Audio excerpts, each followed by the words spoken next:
Have you ever stopped to think about the masks that we wear as humans? We spend so much time just trying to live a life that is what other people want for us to be living.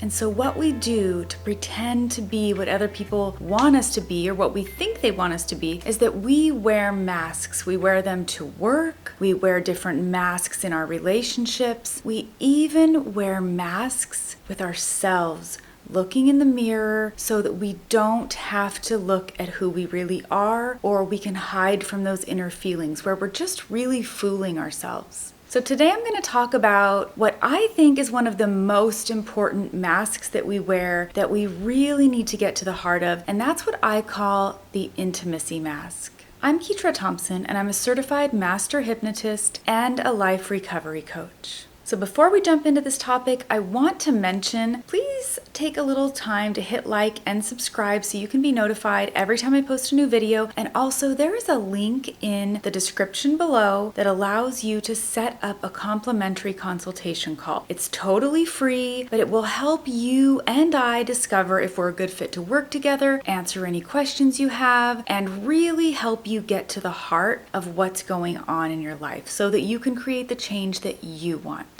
So first I want to take a look at what the intimacy mask is. The intimacy mask really does one thing, and that is that it keeps you from connecting vulnerably with other people and creating that really deep connection. It really plays out in several ways though, but the underlying thing that's going on is that it's keeping you or someone who has this issue from deeply and vulnerably connecting. Now, one thing can get kind of confusing about this. When someone has this intimacy mask where they really have a fear of deep connection and vulnerability, they tend to think that they are able to be vulnerable and connect in one way, and that is sexually. That's where they focus on just having that sexual, physical connection, but no real emotional depth.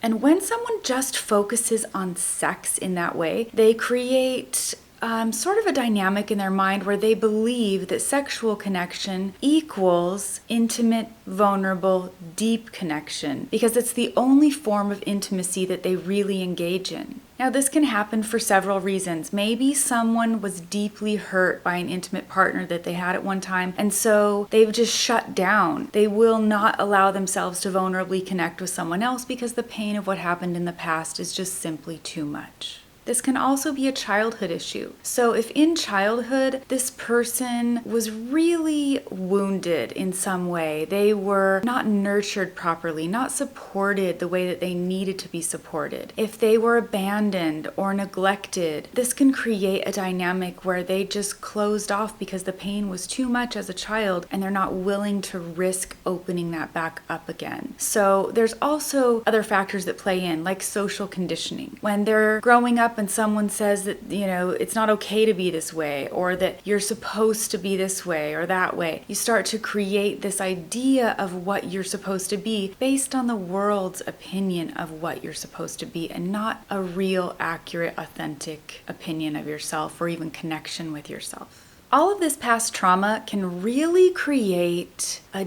deep sense of loneliness. This deep sense of loneliness is really connected to a person's deep need for safety, really a longing for connection in a safe way that creates an environment where they feel accepted and loved, like they are protected and safe. But if the person has no awareness of what that feeling is or what their real deepest need is, then they have no way of knowing how to fix it. They don't know what a satisfying response is to this feeling because they don't understand the feeling. They don't understand the message that it's sending. They just know it's something they don't like because they haven't had enough self-awareness to realize that their feelings are sending them messages.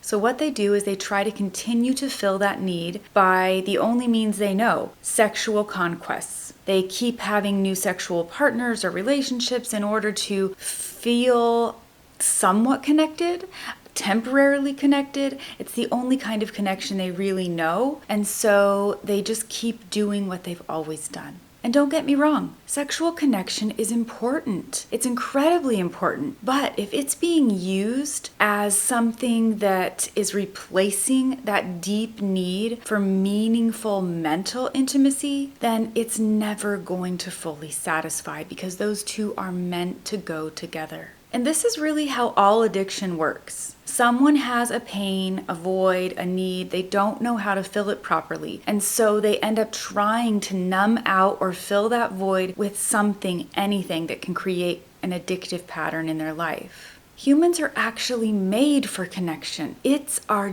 deepest core need. We are born craving and desiring that connection, and it doesn't go away. Connection actually helps us, and it helps us to see the truth about ourselves. It helps us to learn about ourselves. It helps us to grow stronger mentally, emotionally, and socially, especially when it's with a good person who isn't emotionally destructive toward us. That's where we can blossom, with someone who is willing to be curious and open and vulnerable on that journey together with us.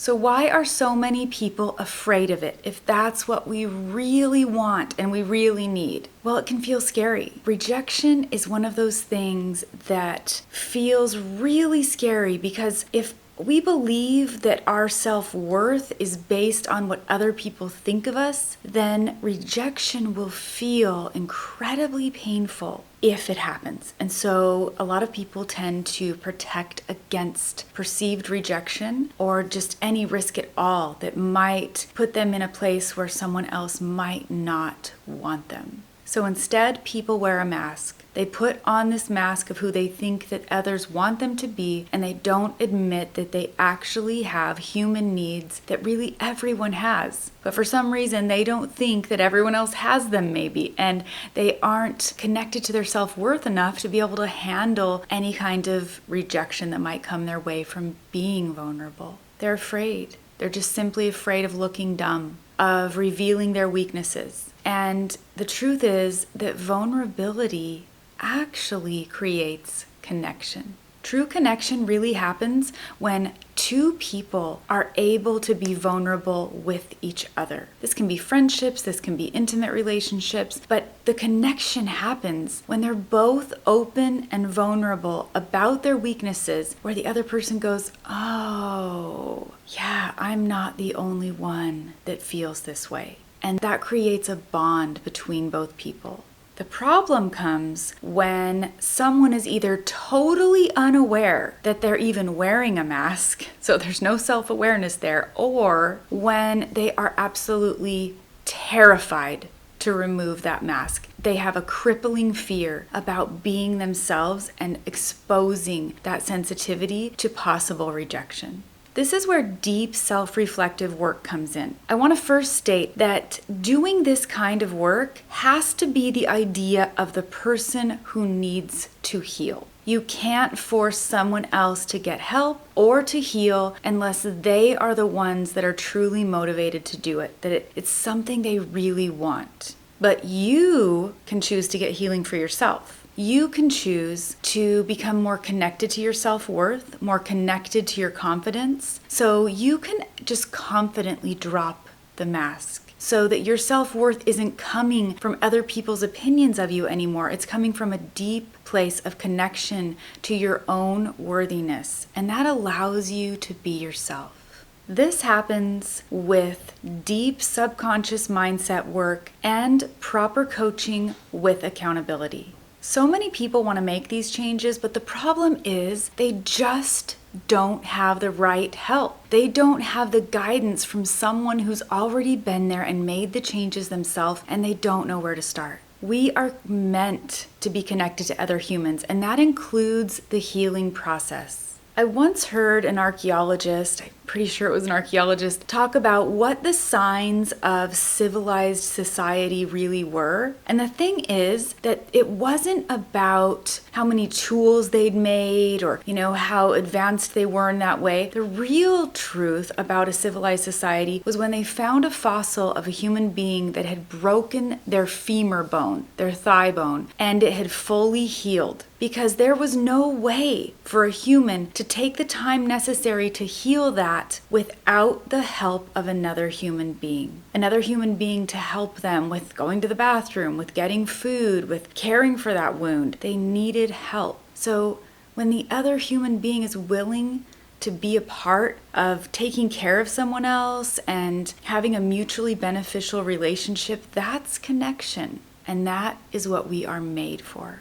You shouldn't be expected to get somewhere that you've never been before without a guide, without a map. And because we're humans, that connection is most effective when it comes from another human being, helping you navigate that journey. And this is what I do for my clients. I create customized hypnotherapy processes that will help them get to whatever their desired outcome is. Stop whatever behavior they no longer want and create the kind of life and connection that they desire. So if you're stuck wearing that intimacy mask where you are afraid of being vulnerable, I can help you. I can help you reframe those core beliefs in your mind so you can finally live a life that's authentically you, that doesn't feel scary to open up and let the world see the real you, where you know where your self-worth comes from and you're connected to that.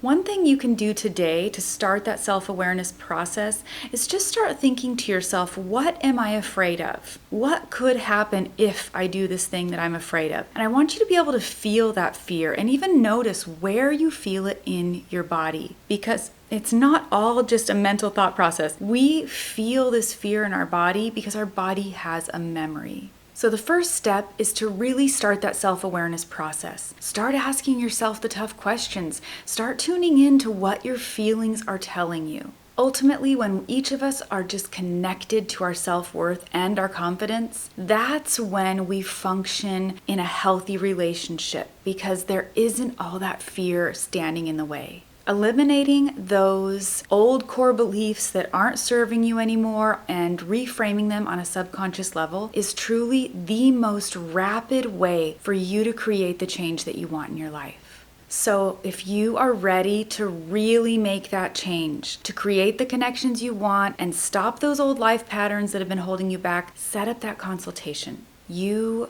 will not regret it. This is the kind of investment in yourself on a subconscious level, which is, in my opinion, one of the best things you can do for yourself. Obviously, maybe I'm biased, but your subconscious mind drives over 95% of everything you think, feel, and do. That is the most profound place to start this transformation process, where you will make the most traction. You'll create the most movement and change in the shortest amount of time. So check out that link. Also below in the description, you'll find that there is a link to download my free relaxation recording, so you won't want to miss that. And until next time, curate a life by your own design.